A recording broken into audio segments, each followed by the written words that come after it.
Selamat sore para netizen dimanapun kita berada, salam inspirasi bagi kita semua ya. Ini sudah patakan survei lain ya. Survei terbaru dari Polmark ya, Pilpres 2 putaran, elektabilitas Prabowo cuma 38%. Nah, sudah kelihatan sekarang survei-surveinya begitu kan ya. Kita lihat saja bahwa survei hari ini sudah muncul, ternyata ya banyak pendukung-pendukung Prabowo Gibran, bahkan istana mulai agak panik karena ini tidak bisa menang satu putaran begitu kan ya.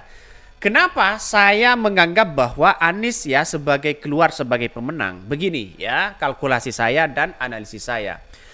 Kalau seumpama Anies Baswedan masuk di putaran kedua versus Prabowo misalnya, karena di putaran pertama sudah jelas bahwa dari beberapa survei sudah dipatahkan oleh Polmark begitu kan, bahwa ya pemilu ini akan terjadi 2 putaran. Ya jelas, survei-survei yang memunculkan seperti DNJR dan sebagainya begitu kan, menang satu putaran sudah terbantahkan hari ini. Kita lihat saja hasilnya nanti begitu kan. Kalau terjadi 2 putaran, Prabowo ya dan Prabowo dan Gibran ya bisa ketar-ketir. Tidak hanya itu, Pak Jokowi juga bisa ketar-ketir begitu. Kepanikan mereka. Kenapa? Bisa saja pendukung-pendukung dari PDIP, pendukung-pendukung Ganjar dan Pak Mahfud, bisa saja ini mereka kompak dan bersatu untuk memenangkan Anies Baswedan di putaran kedua. Bisa saja seperti itu. Tidak mungkin begitu kan ya, karena mungkin politik bisa saja. Tidak mungkin sekarang ini begitu kan ya. Apalagi ada film mengungkap ya bagaimana dugaan-dugaan kecurangan besar yang dilakukan oleh seorang Jokowi begitu kan. Itu sudah melihat dengan itu mulai kepanasan mereka. Bahkan ada yang melaporkan begitu kan ya. Jadi sampai hari ini saya sudah menganggap bahwa apa yang terjadi selama ini begitu kan ya, bisa saja Anies Baswedan ya keluar sebagai pemenang begitu kan. Bukan tidak mungkin di situ begitu kan. Ini survei terbaru ya dari Polmark ya, Prabowo hanya mendapatkan 38% di situ begitu kan ya. Kata siapa elektabilitas Prabowo di atas 50%? Nah, itu pertanyaan begitu kan. Jangan-jangan kita hanya yang di framing gitu begitu kan. Coba lihat saja dalam beberapa film Dirty Vault begitu kan. Pernah nonton nggak ya? Silahkan tonton Anda begitu kan ya. Silahkan tonton ya Anda kalau mau lihat itu. Di situ sudah banyak ya yang dibongkar habis-habisan sehingga citra seorang Prabowo, seorang Jokowi, seorang Gibran itu hancur lebur di situ begitu kan. Nah, ini kalau masyarakat bisa menerima ini semua, wah ini strategi yang luar biasa ternyata ya. Kita masuk akal, saya percaya akan 2 putaran. Biarkan 2 putaran biar duit paslon 2 terkuras ya dan bikin bangkrut mereka. Sambil lihat keampuhan ya peran Bu Mega mencundangi pengkhianat yang pada akhirnya ya pemenangan ya insya Allah Anies Baswedan. Ini banyak sekali pro dan kontra begitu kan. Justru sebaliknya, kalau Pak Ganjar menang bukan tidak mungkin pendukung-pendukung Anies Baswedan berlabuh kepada kepada Ganjar atau kepada Prabowo. Masih 50-50 di situ begitu kan ya. Jadi jelas mereka begitu kalau posisi dari Pak Ganjar sebenarnya serba terjebak begitu kan ya. Kenapa? Begini. Kalau memang Pak Ganjar dan Prabowo yang masuk di putaran kedua, saya kira separuh dari pendukung-pendukung Prabowo yang sebelumnya pasti akan kembali kepada Prabowo. Saya yakin itu begitu kan ya. Karena ya satu sisi akan kembali kepada Ganjar Mahfud di situ begitu kan. Sangat diuntungkan juga satu sisi begitu kan. Tapi nampaknya karena sekarang ini yang mendukung Anies Baswedan orang yang mendukung Prabowo 2019.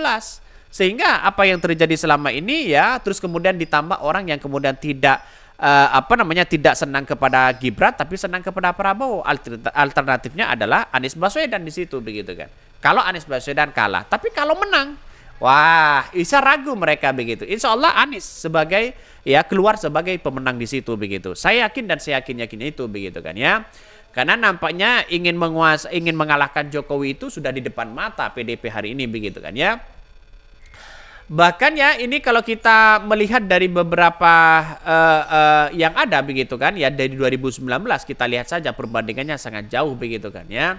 Bahkan ya banyak sekali pro dan kontra dan ini katanya ya beredar koran ya Republik mempublikasikan apa yang mereka sebut hasil terbaru survei Polmark Indonesia. Itu hoax katanya. Polmark Indonesia tak pernah dirilis survei, tak pernah juga diwawancari koran Republika atau media apapun dan sejauh ini isi beritanya yang beredar itu ya. Ya, itu apakah hoax atau tidak begitu. Tapi yang jelas ya, ini sudah menganggap bahwa banyak orang yang menganggap bahwa ini putaran begitu kan. Lihat saja ini. Saya merujuk dari Dirty Vote ya ini. Setelah Dirty Vote kata siapa 38%. Yakin ya. Superior itu sebetulnya memberitahu nggak ke konstituennya soal rekam jejak paslon yang disurvei ya. Berita nggak kasus-kasus yang menyangkut paslon ya. Misal contoh ya food estate, pembelian pesawat bekas ya. Itu menjadi dampak juga di situ begitu. Kalau ini dianggap sebagai sebagai hoax begitu. Lantas bagaimana dengan survei-survei yang selama ini begitu kan? Jadi artinya apa? Bisa saja Prabowo ini 38% di situ begitu kan, tidak nyampe 21 putaran, maka terjadi 2 putaran. Kalau terjadi 2 putaran gini coba bayangkan ya. Ya bisa ketar-ketir dong siapa mereka begitu kan. Kan logikanya kan seperti itu begitu. Mari kita baca ini. Patahkan survei lain, survei terbaru Polmark Pilpres 2 putaran, elektabilitas Prabowo cuma 38% ya. Survei terbaru Polmark untuk menunjukkan ya Pilpres 2024 akan terjadi 2 putaran, katanya begitu. Benarkah seperti itu begitu kan ya? CEO Polmark Indonesia M. Saifullah Fatah menegaskan hal tersebut itu ya, hal tersebut survei Polmark berbeda dengan survei-survei yang bermunculan beberapa hari ini. Kalau mereka responden 1.200 sudah seluruh Indonesia, sementara Polmark merespon 2.600. Lebih banyak begitu kan ya. Artinya mungkin satu sisi ya dari beberapa survei Polmark ini begitu kan sudah menunjukkan bahwa Prabowo memang di atas ya, surveinya memang pro di atas.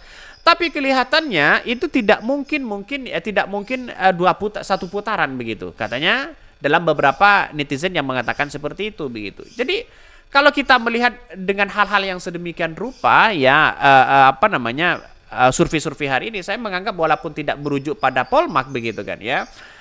Asumsi saya pribadi begitu kan ya pasti terjadi 2 putaran karena ini calonnya adalah 3 begitu kan, apalagi 4 di situ begitu. Jadi banyak sekali masih pro dan kontra di situ begitu kan, tidak mungkin lah 52% dan sebagainya begitu. Kita lihat saja realitasnya nanti ya, lebih mengetahui bagaimana yang ada di lapangan. Tapi nampaknya bagi kami adalah ya agak jauh lah ada 2 putaran. Ya, kenapa? Kan Anies Baswedan dan Pak Ganjar itu kan berjuang keras-kerasan juga ingin memenangkan itu begitu. Tidak mungkinlah 1 putaran begitu kan ya. Ya kecuali Anies Baswedan dan Pak Ganjar tidur ya, nggak lapo-lapo dan kata orang Jawa begitu kan. Jadi kita lihat saja realitasnya begitu kan. Apakah sesuai dengan survei yang ada atau gimana begitu kan? Faktanya di lapangan bagaimana begitu? Karena saya sudah tahu sendiri fakta di lapangan itu justru menurut saya pribadi Anies Baswedan diuntungkan begitu kan ya, apalagi Pak Ganjar kalah. Wah, ini diuntungkan banget begitu kan. Oke ya, mungkin itu yang kami sampaikan ya. Tonton terus channel Hodari Podcast Rakyat ini karena ada berita-berita menarik dan viral setiap harinya. Salam para netizen, salam inspirasi bagi kita semua. Jangan lupa di subscribe channel YouTube Hodari Podcast Rakyat ini.